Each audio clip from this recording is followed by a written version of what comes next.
Welcome to Unite Now, where we bring unity to you, wherever you are. Welcome to today's webinar, Games in 2020, Launching, Operating and Playing. Today we're going to be talking tips and trends around making games during the pandemic, with particular emphasis on player data and what it's been like from the perspective of a publisher. I'm very grateful to be joined by a representative of Tamatem, a long-standing user of deltaDNA and big name in the mobile space. Say hello, Lamia. Hi guys, how are you? Thank you, John. Thanks for coming. So my name is Jon Watts, and I work in marketing and communications for Unity, specializing in player engagement generally and deltaDNA specifically. Now, our agenda for today is very simple. First, we'll give you some background on Tamatem. Then I'll spend some time on what we have identified as the impact of COVID-19 on mobile games and player behaviors. The main section of the webinar will be exploring Tamatem's experience and learnings from the past 7 months, and then we'll give you guys a chance to ask any questions at the end. So, Tamatem. Tamatem is the leading mobile games publisher in the MENA region, and on the Unity side, Tamatem uses deltaDNA to execute, test, analyze, and optimize its player engagement. Would you like to say a few words, Lamia? Yeah, sure. So basically at Tamatem, what we do is that we work hand in hand with international studios and developers. We localize their game and make it relevant to the culture and to the Arab gamer. So we do everything from, everything is in-house in terms of design, localization, marketing, social media, community support. Everything we do is in-house. So we try to make everything relevant to Arab gamer. Yeah. How has COVID-19 impacted mobile games? Well, the games industry currently finds itself in a very unique situation, right? In difficult circumstances worldwide, players are leaning on games more heavily than ever. And this has created a strange contrast of challenge and opportunity for all of us that work in games. We recently published a report on the wider impact of COVID-19 on games, which I'll link in the chat, but I wanted to pull out a few mobile-specific trends first. So, first up, more people are playing than ever. With more people at home, a huge spike in HD gaming usage is expected, but mobile DAU is also up 17% as audiences who don't normally play games have found themselves looking for new forms of entertainment. Almost everyone these days has a smartphone and is able to access various app stores, so more people than ever are converting their phones into gaming devices. While 2019 saw a growth of 6% from baseline, as represented by the grey line, 2020 has seen an increase of 23% thus far, as you can see in red. Now that said, one thing I want to highlight is a narrowing of behaviors. Data from deltaDNA has historically shown that messaging campaigns perform best on Wednesdays and Sundays, with up to 30% more messages sent on weekends compared to during the week. However, with weekday differences decreasing by 63%, what does this mean for our engagement? This chart clearly shows uplift, right? But there's a lot more going on. And if we simply see increase and forge on as normal, we lose out on opportunity. More subtle shifts to behaviors prove that we need to action our plans based on recent data and not supposition. It's ongoing analysis that is key to delivering the right experience to your players. Next up, not all genres are feeling the surge in the same way. Overall, the number of mobile sessions is up by 10%, but a lot of mobile games see activity when players are on the move, and players aren't currently on the move. Very casual commuter apps that are easy to play on public transport because of shorter sessions and simple mechanics have taken a slight hit compared to baseline, as you can see in thick blue here. But at the opposite end of the spectrum, mid and hardcore mobile games that demand longer stints of player concentration are massively up year on year. They're beginning to taper off again as lockdown restrictions ease, as you can see in thick yellow. When it comes to IAP, it's once again a story of uplift masking a certain difference. So IAP revenue typically peaks during the traditional December holiday season, but this year, record highs were posted in March and April, and IAP revenue for mobile games has increased 24% since the pandemic was declared, and you can see that massive bump in red through April. Now, interestingly, pandemic players convert to paying players at a higher frequency than long-time gamers, but their average revenue per paying user, or ARPU, was far lower. This is another opportunity for targeted engagement. For example, we might offer cheaper IAP bundles more regularly to these impulsive but non-extravagant distinct spenders. Now, as the initial boom of new pandemic players levels off, ARPU for this cohort begins to normalize to metrics similar to past years. Let's say things continue to improve on the COVID-19 front as we hope, and old patterns re-emerge. Lots of publishers might well look back at 2020 as successful. without understanding the opportunity cost of failing to adjust to new behaviors. So that's a snapshot of the landscape that we're in. I'm now going to bring in my good friend Lamia of Tamatem to talk about how they've negotiated the last few months and done so with really great results. So Lamia, how have current world circumstances affected the way you work and develop games? So what we do at Tamatem, basically, or what we used to do at Tamatem, we always developed and published games from the beginning of Tamatem. And with that strategy, we realized we were not doing the right thing. We have to focus on something. And in 2016, we changed that model completely, and we decided just to focus on publishing mobile games. And from there, we decided to always find what's the best two games for that year, what's the best two killer games that we'll publish and release for that year. And we were moving forward with that. And by the end of 2019, again, we shifted that model, and we decided instead of getting two games that are amazing, why not get 10 or 15 games for that year? And so we started 2020 very strong. We had already 3 games in the pipeline: our Fashion Queen, Home Design Expert, and Vendors Farm. And Fashion Queen actually was released at the end of February, beginning of March. And this was our first female targeted game ever at Maltham. And it was a huge, huge hit. And it was amazing to watch what was going on with Fashion Queen. For Home Design Expert, it's our also first match 3 game. This game in specific is very unique because we localized it into not only Arabic, but to 9 different languages. It's the first time we go somehow more global into other countries other than MENA. And for Vendors Farm, also, it was released a month ago. It's still in soft launch. It's an RPG builder game. It's a very unique, very nice game. We're very, very excited about it, actually. And actually, with Fashion Queen, what happened with us during the lockdown, as I said, it was released end of February. And here, as you can see, we always in lockdown, and when releasing a game, we do a soft launch of 2 to 3 months minimum. And here we had an opportunity that everyone was at home. Everyone is going through the same lockdown. And we took that to our advantage, actually. And we decided to go full on with marketing and to release it fully everywhere. And so this is what we did. It was something very exciting, very new to us to actually go and do that. We had a very solid product, very solid metrics. And so we went full on with marketing. And as you can see, from March to May, the game was very strong. Month over month, we saw a growth, incredible growth, actually, that we never saw before. And when releasing a new game, people went crazy over it. It was just a hit. And as you can see here, when things started to get more back to reality, we were going out, the lockdown was back to normal and everything was back to normal, which was end of May, beginning of June.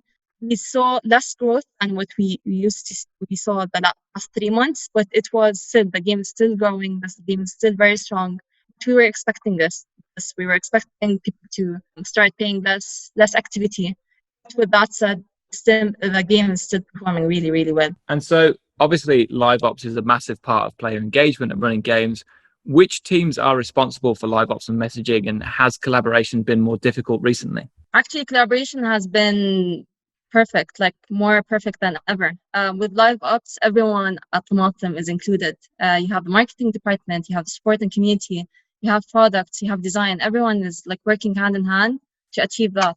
But some departments focus on like certain things, but overall, it's like a brainstorming session between everyone to achieve these things. With marketing, we try to focus a lot on all in-game promotions. So everything we're doing today on Delta with in-game promotions are done by the marketing department. Anything that has to do with push notifications, also we try to send out as much as push notifications for certain segments and certain people to make them engaged and come back to the game. We work a lot on email shots also.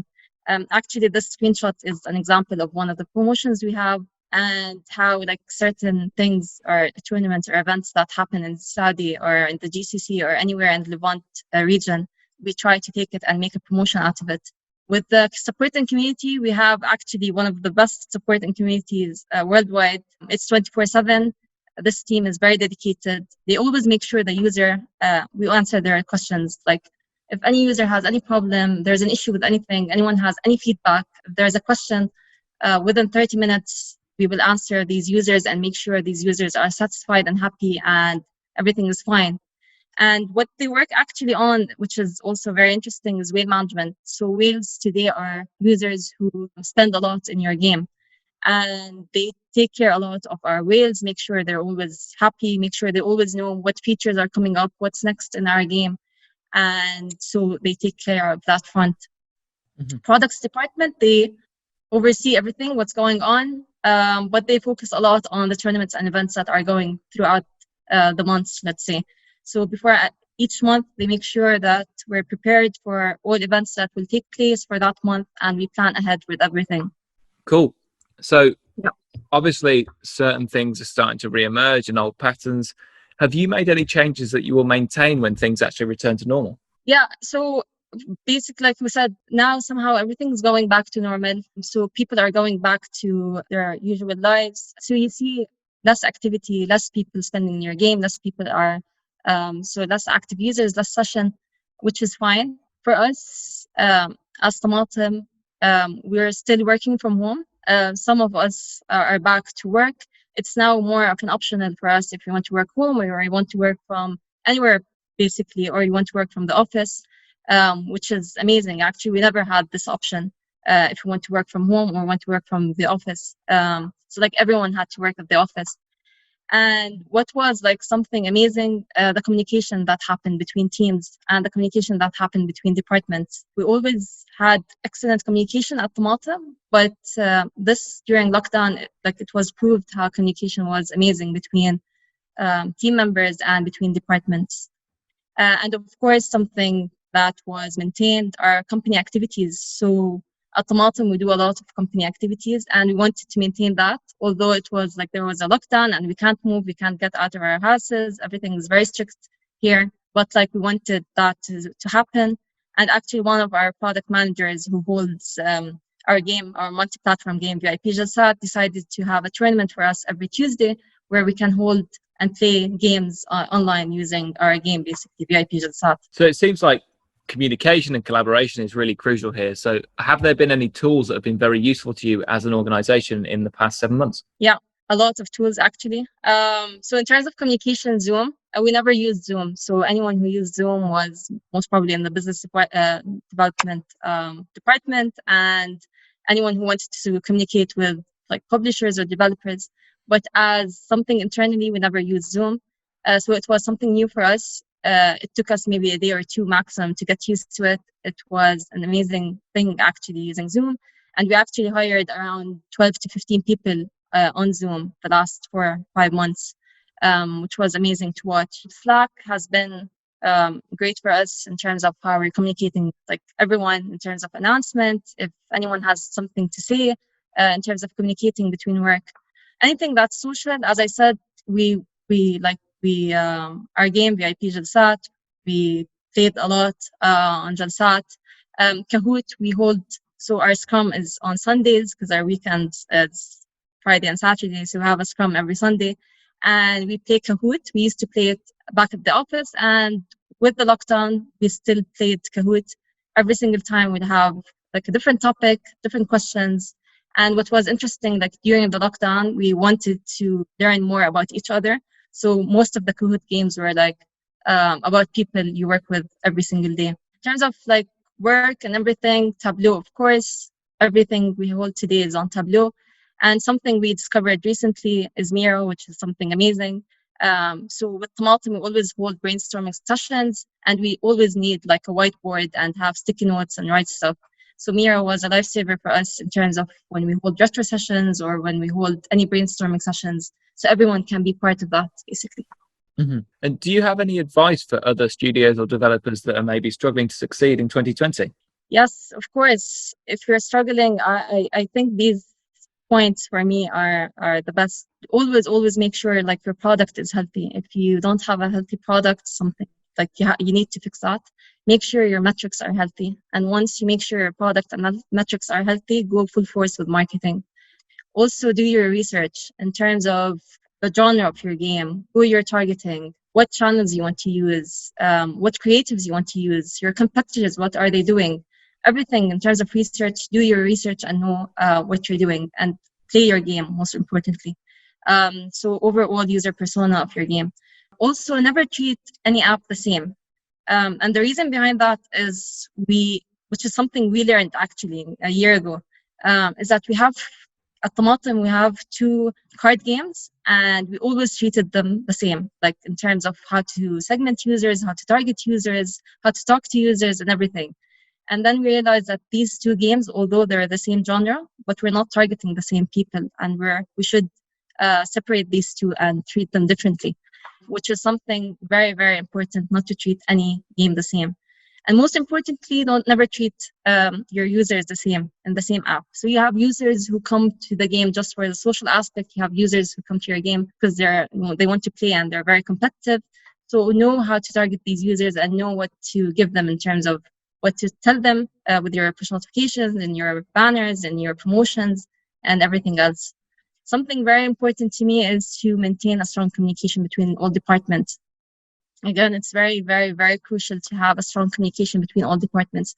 Everyone should know what you're doing, so you can have this healthy environment and everyone is like communicating in the right way.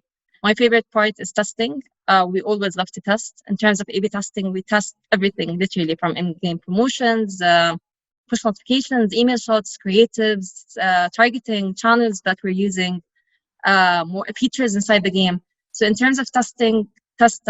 It's very crucial to A/B test everything. And of course, with ASO, your icon, your previews, and everything else. And last advice I would give is that don't overwhelm yourself with too many metrics. Because the minute you start looking at your metrics, you'll be very interested to start looking here and there and doing more and more dashboards. I would say start looking at certain metrics and from there dig deeper and deeper. Cool. And so you mentioned testing there. So if you'd like to go a bit deeper, what are the kind of things that you test and the variables that you test there? Yeah, as I said, we test a lot of things. Some of the things that we test are creatives, ASO, and promotions. So with creatives, we test a lot on the call to action, the button color, voiceovers, if you should have a voiceover or not in the creative, if you should have a header or not, what type of music, and so many other things.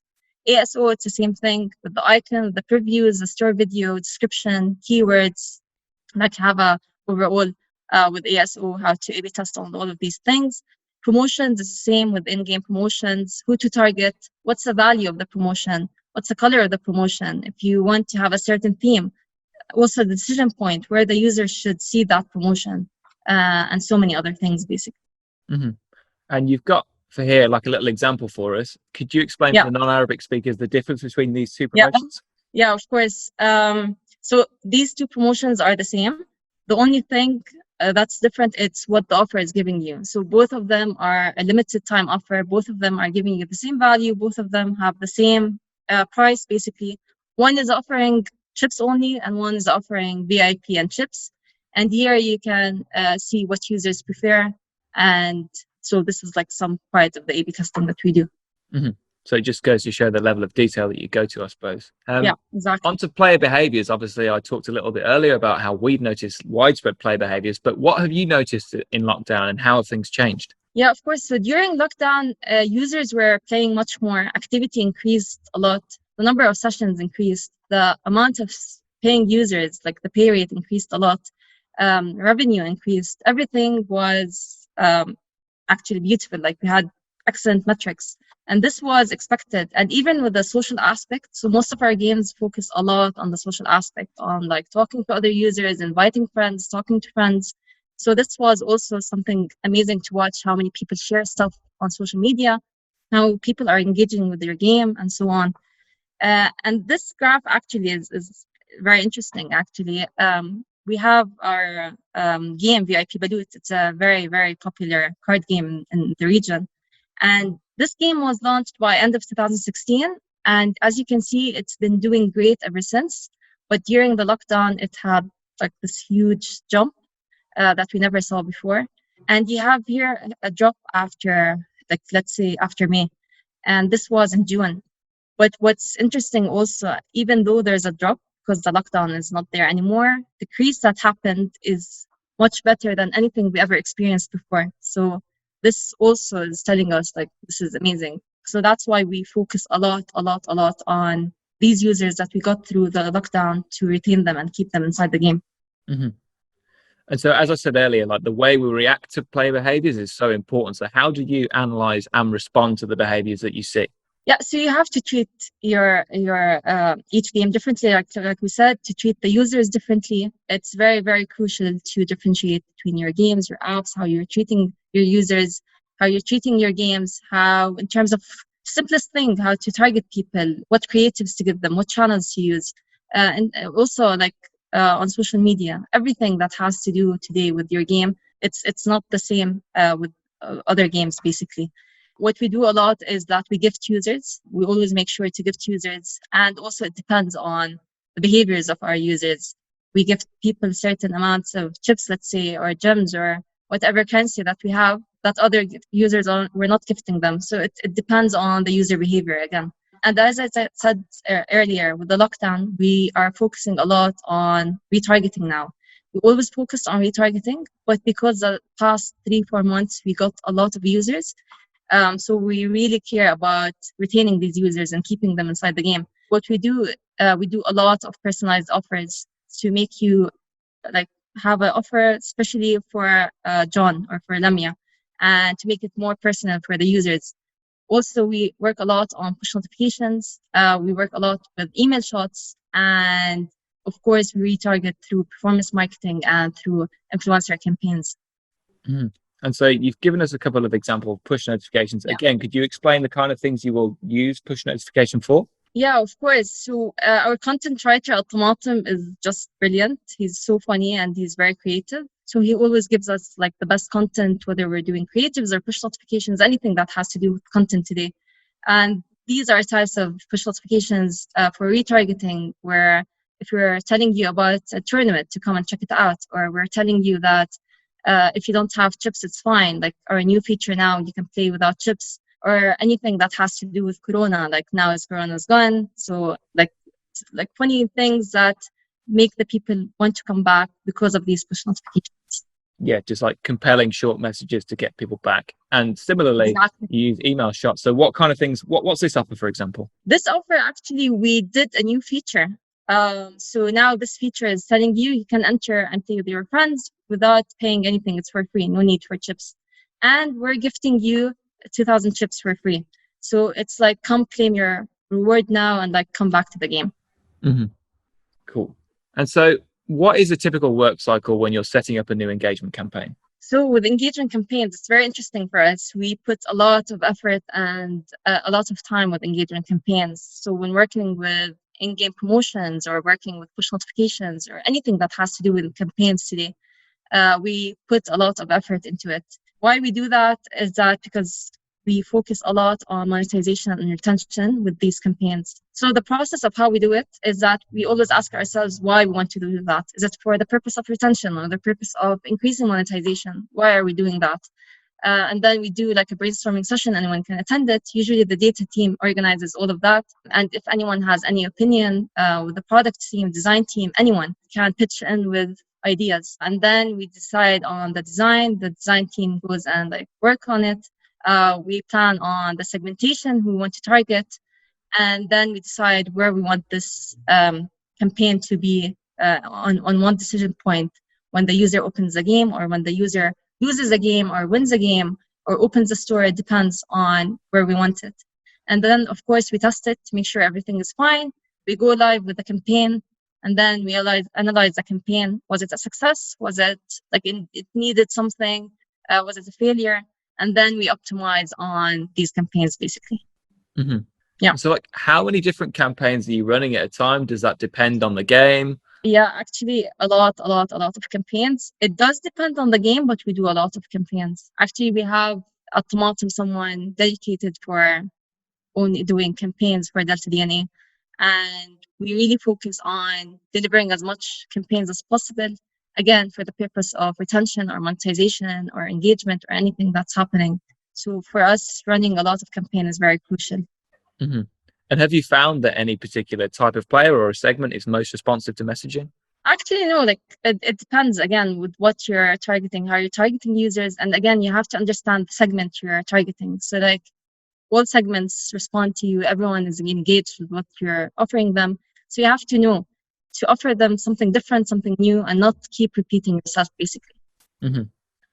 And at what stage of development do you start planning for your engagement? Because we always stress that it's really important to plan your engagement early to get it to be the most effective as possible.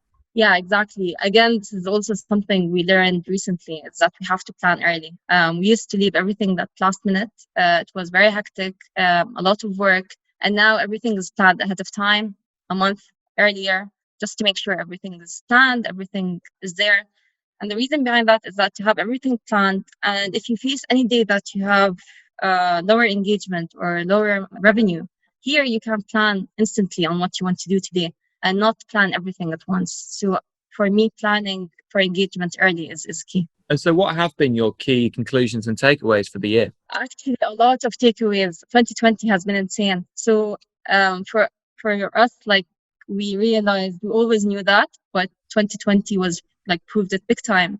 The MENA region has so many potential. It's insane how much potential in terms of average revenue per paying users and the engagement and everything that's going on. Also, something we learned a lot is communication, to make sure how to communicate with teams and departments and how crucial it is actually. In terms of research, you have to always be up to date with what's going on, what games are there, what's being launched, what game is top crossing, what game is like top free. So you always have to research, know what's going on, and analyze basically everything that's happening with you. Never make assumptions. Again, always have data to prove what you want, and always treat your users differently. Again, you have so many people inside your game, and they don't have the same purpose why they're inside the game. Each user is treating your game differently. In terms of playing games in 2020, again, having a social element in your game is very crucial. Today, we make sure all of our games have a social element in them, so people can socialize and talk to each other, basically. Retargeting is key. You have to retarget your users. Having your users coming back is much more important than getting new users or acquiring new users.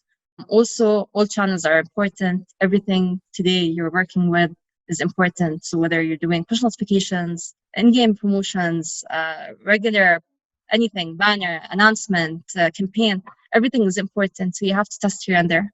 Mm-hmm. And so obviously, as you continue in 2020, we're nowhere near done yet. What have you got coming up? Yeah, a lot actually, very exciting projects. So we have 4 games coming up, 2 from Tilting Point, actually, Food Truck Chef and Linguinis. And we have from Nanobit, My Story, which is very exciting because of the success of Fashion Queen. We took My Story and we're going hopefully to publish it soon. And we have our first SLG game, which is we're very excited about, which is Clash of Empires. So this will be a huge challenge for us and something very, very exciting. Well, thank you for coming, guys. Once again, thank you to Lamia. You can find more info on Tamatem at tamatem.co. And for a free trial of deltaDNA, you can head to deltaDNA.com. Working with Tamatem is always a pleasure. They really espouse all the values we talk about here at Unity about testing, analysis, and optimization, and player engagement, and putting the player first in all the stuff you do when you're building games. So it's been an absolute pleasure. And we do now have some time for questions. Due to COVID, with DAU up and I assume playtime/session time up, how have your live ops events and promotions taken advantage of more time in app?